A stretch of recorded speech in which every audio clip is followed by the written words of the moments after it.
3 months after the sudden and shocking death of former Bucs wide receiver Mike Williams, we're learning more about what caused his death. In August, Williams was working at a construction site when workers reported heavy supplies landing on his head. A day later, someone called for an ambulance. A CT scan showed multiple brain tumors and damage to Williams's brain. He was admitted to the ICU with respiratory failure, cardiac arrest, and sepsis from brain abscesses.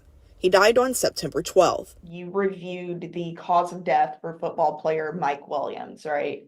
Yes, I did. That's Dr. Cesar Migliorati, a professor at the University of Florida College of Dentistry. Perhaps not the type of doctor one would expect to get involved in a case like this one. The mouth is part of the entire body, it's not separate.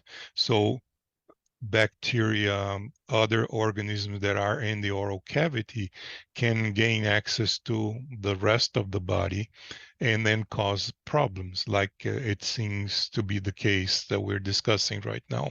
The Hillsborough County Medical Examiner's initial case summary report lists the cause of death as bacterial sepsis with cerebral abscesses and necrotizing lobar pneumonia due to multiple dental caries and retained tooth roots.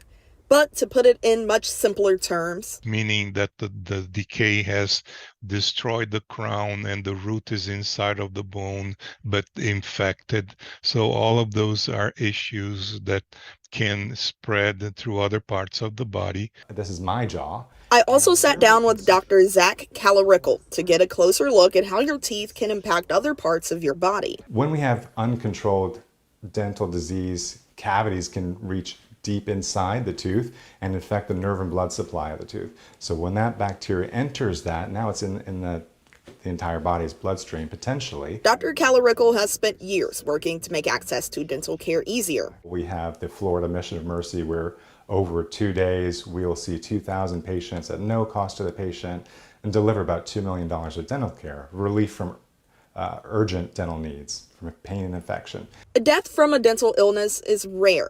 In fact, Hillsborough's medical examiner's office doesn't have any records of death linked to dental illness going back to the 1980s. But it's not unheard of. It is shocking because this is a rare situation. It's very rare. I can refer you to a paper. Professors at the University of Florida published a study last year looking at dental infections leading to brain abscesses. The study shows that the mortality rate dropped from 40 to 60% to 0 to 10% now with advancements in CT technology and antibiotics. You're not only making your teeth and gums better when you get dental care, you're making your entire body better. In Tampa, Jada Williams, ABC Action News.